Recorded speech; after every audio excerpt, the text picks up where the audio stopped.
राधे राधे साथियों, आपका स्वागत है हमारे चैनल व्रत कथाएं में। आज हम बात करेंगे श्री राधा रानी कृपा कटाक्ष के बारे में। साथियों, अगर आप हमारे चैनल पर नए हैं तो इसी प्रकार की सच्ची कथाओं के बारे में जानकारी के लिए हमारे चैनल को सब्सक्राइब कर लें और बेल आइकन नोटिफिकेशन ऑन कर लें, जिससे हमारी आने वाली सभी वीडियो आप तक सबसे पहले पहुँचे। तो चलिए वीडियो शुरू करते हैं। श्री राधा रानी कृपा कटाक्ष स्रोत भगवान शिव द्वारा रचित और देवी पार्वती से बोली जाने वाली राधा कृपा कथा की एक बहुत ही शक्तिशाली प्रार्थना है। राधा कृपा कटाक्ष स्रोत श्री वृंदावन में सबसे प्रसिद्ध स्रोत है। राधा चालीसा में कहा गया है कि जब तक श्री राधा रानी का नाम ना लिया जाए तब तक श्री कृष्ण भगवान का प्रेम नहीं मिलता। जगत जननी श्री राधा रानी को भगवान श्री कृष्ण की अर्धांगिनी शक्ति माना गया है। इसका मतलब है राधा के कारण श्री कृष्ण प्रसन्न होते हैं। पद्म पुराण में कहा गया है कि राधा कृष्ण की आत्मा है। राधा कृपा कटाक्ष स्रोत राधा रानी की दयालु पाषाण शक्ति के लिए एक विनम्र प्रार्थना है। जो लोग इस प्रार्थना को नियमित रूप से करते हैं उन्हें श्री श्री राधा कृष्ण के चरण कमलों की प्राप्ति होती है। श्लोकों में राधा जी की स्तुति में उनके श्रृंगार, रूप और करुणा का वर्णन है। इसमें उनसे प्रश्नकर्ता बार बार पूछता है कि राधा रानी जी अपने भक्त पर कृपा कब करेंगी। तो चलिए शुरू करते हैं श्री राधा रानी कृपा कटाक्ष स्रोत हिंदी में। राधा कृपा कटाक्ष पहले स्रोत का अर्थ है, समस्त मुनिगण आपके चरणों की वंदना करते हैं। आप तीनों लोकों का शौक दूर करने वाली हो। आप प्रसन्नचित प्रफुल्लित मुख कमल वाली हैं। आप धरा पर निकुंज में विलास करने वाली हैं। आप राजा वृषभानु की राजकुमारी हैं। आप ब्रजराज नंद किशोर श्री कृष्ण की चिर संगिनी हैं। हे जग जननी श्री राधे माँ, आप मुझे कब अपनी कृपा दृष्टि से कृतार्थ करोगी। दूसरे स्रोत में कहा, आप अशोक की वृक्ष लताओं से बने हुए मंदिर में विराजमान हैं। आप सूर्य की प्रचंड अग्नि की लाल ज्वाला के समान कोमल चरणों वाली हैं। आप भक्तों को अभिष्ट वरदान अभयदान देने के लिए सदैव उत्सुक रहने वाली हैं। आपके हाथ सुंदर कमल के समान हैं। आप अपार ऐश्वर्य की भंडार स्वामिनी हैं। हे सर्वेश्वरी माँ, आप मुझे कब अपनी कृपा दृष्टि से कृतार्थ करोगी।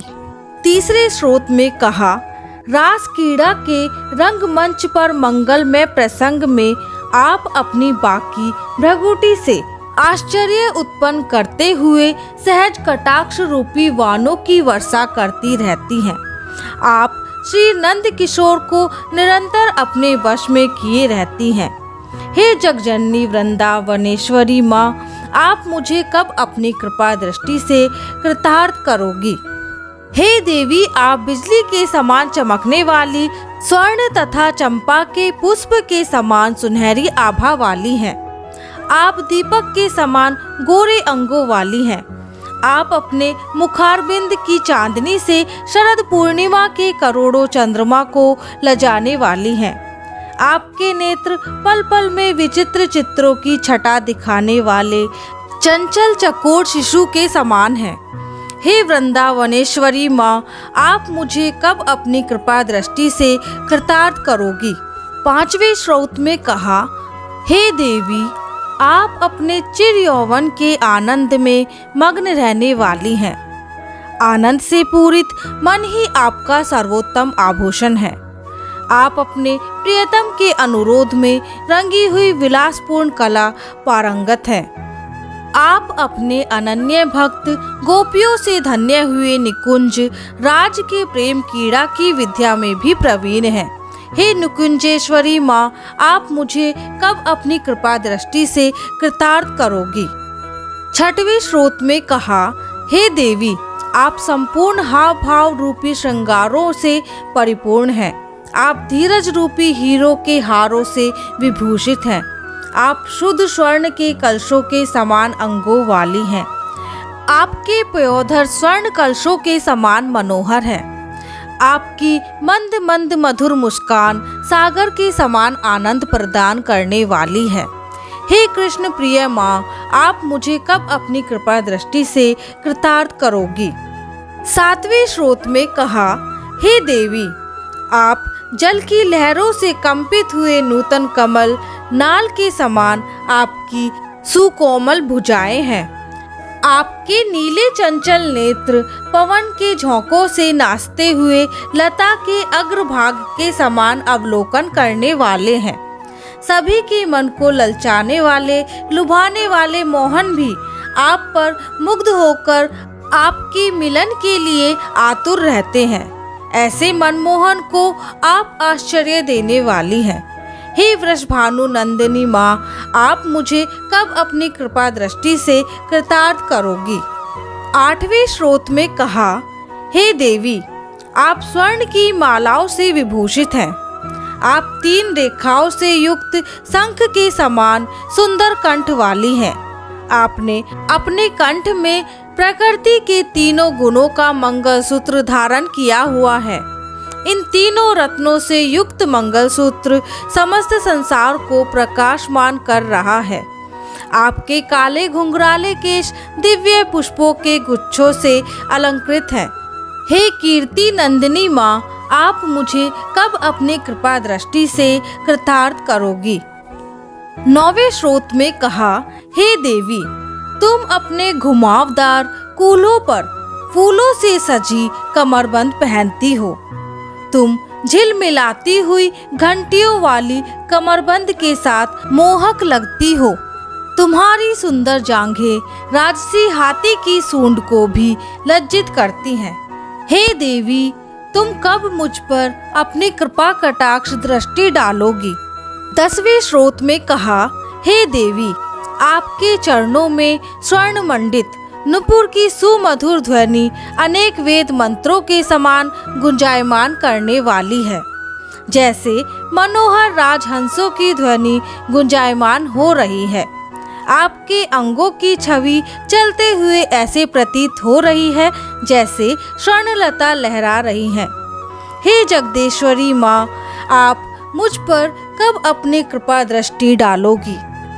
11वें श्लोक में कहा, हे देवी, अनंत कोटि बैकुंठों की स्वामिनी श्री लक्ष्मी जी आपकी पूजा करती हैं। श्री पार्वती जी, इंद्राणी जी और सरस्वती जी ने भी आपके चरण वंदना कर वरदान पाया है।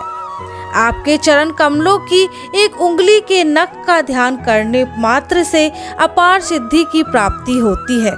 हे करुणामयी माँ, आप मुझे कब अपनी कृपा दृष्टि से कृतार्थ करोगी।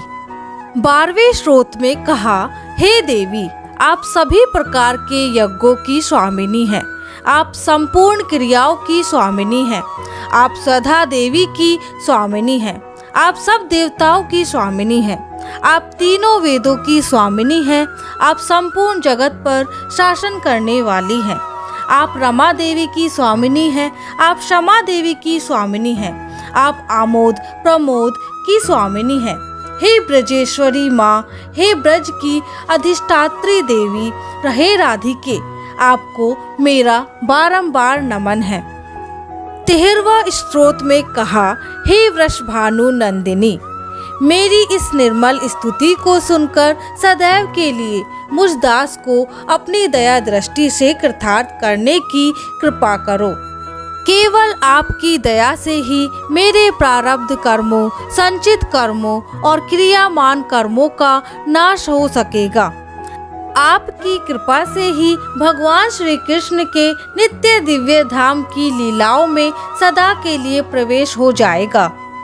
14वें श्लोक में कहा, यदि कोई साधक पूर्णिमा, शुक्ल पक्ष की अष्टमी, दशमी, एकादशी और त्रयोदशी के रूप में जाने वाले चंद्र दिवसों पर स्थिर मन से इस स्तवन का पाठ कर ले तो जो साधक की मनोकामना हो वह पूर्ण हो और श्री राधा की दयालु पार्श्व दृष्टि से वे भक्ति सेवा प्राप्त करें, जिसमें भगवान के शुद्ध परमानंद प्रेम के विशेष गुण हैं।